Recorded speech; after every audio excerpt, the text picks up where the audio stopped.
Space जिसने आज सबको चौंका कर रख दिया, लेकिन जी बिजनेस को नहीं, क्योंकि समय पर एनालिसिस वहां निकल कर आई। हम उस पर भी फोकस करेंगे, उसके एसेट पर भी फोकस करेंगे। सर, सबसे पहले तो मैं बता दूं दर्शकों को, कच्चा तेल आ गया है $60 के नीचे। ओह वाह, बधाइयाँ बधाइयाँ, पार्शली बधाइयाँ आपको। इस पर भी आपने साल की शुरुआत में कहा था कि कच्चा तेल $60 के नीचे आएगा। ये दूसरी बार जा रहा है $60 के नीचे, बाय द वे। तो ये भी है, 7 महीने के निचले स्तर पर आ गया। लेकिन सर, इंटरेस्टिंग बात ये हुई, और मैं ये समझना चाहती हूँ आपने कैसे डिराइव किया।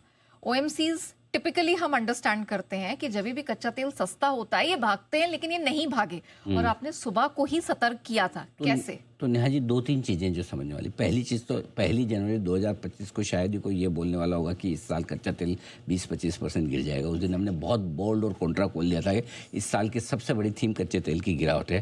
तो आप देख लीजिए, कच्चा तेल 22% ऊपर से आज नीचे है। इस साल 22% की गिरावट दिखा चुका है और $60 के नीचे आ चुका है। शायद गल्फ वाले देशों को भी अंदाजा नहीं रहा होगा कि उनका कच्चा तेल इतना गिर जाएगा जितना हमने उसको गिरा दिया। ठीक है ये क्रेडिट ले सकते हैं हम, कोई दिक्कत नहीं। पहली चीज़।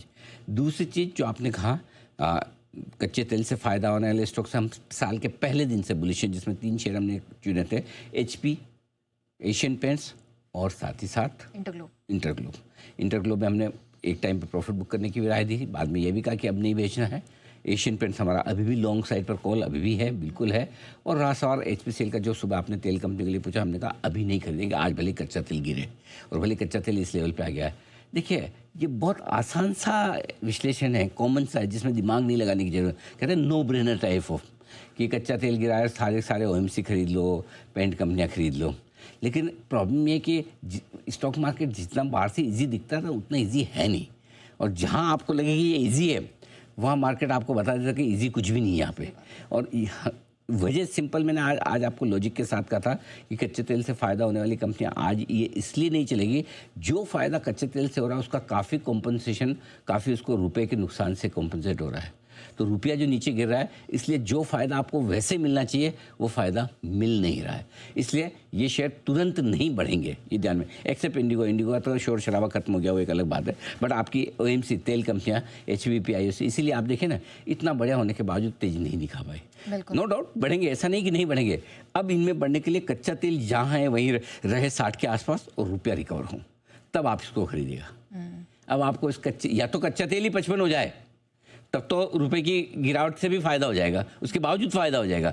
55-56 हो जाए तब तो एक अलग बात है। लेकिन अगर कच्चा तेल 59-60 ही रहे और करेंसी ये तो अब नहीं जाए, तब ये करेंसी थोड़ी रिकवर हो या कच्चा तेल और गिरे, तब जाके मजा आएगा।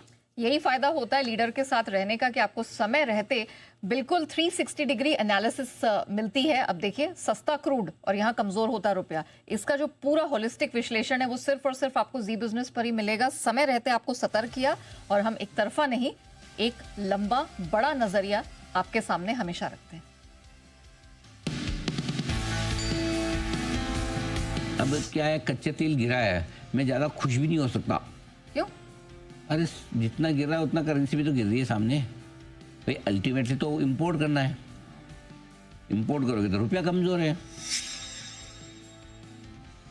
साल के पहले दिन मैंने कहा था HPCL खरीदो, इंडिगो खरीदो, एशियन पेंट्स खरीदो, ये साल की थीम कच्चे तेल वाली है। अब कच्चा तेल ये तो इतने लोअर लेवल पे अब जाके आया है, 60 के आसपास आ गया। मैं क्यों आजकल बोल नहीं रहा उनके बारे में? क्यों? भाई फायदा भी तो होना चाहिए। चलेंगे, गिरेंगे नहीं, नो डाउट, लेकिन करेंसी का जो है ना मामला, वो नलीफाई कर रहा है। प्रॉब्लम ये है।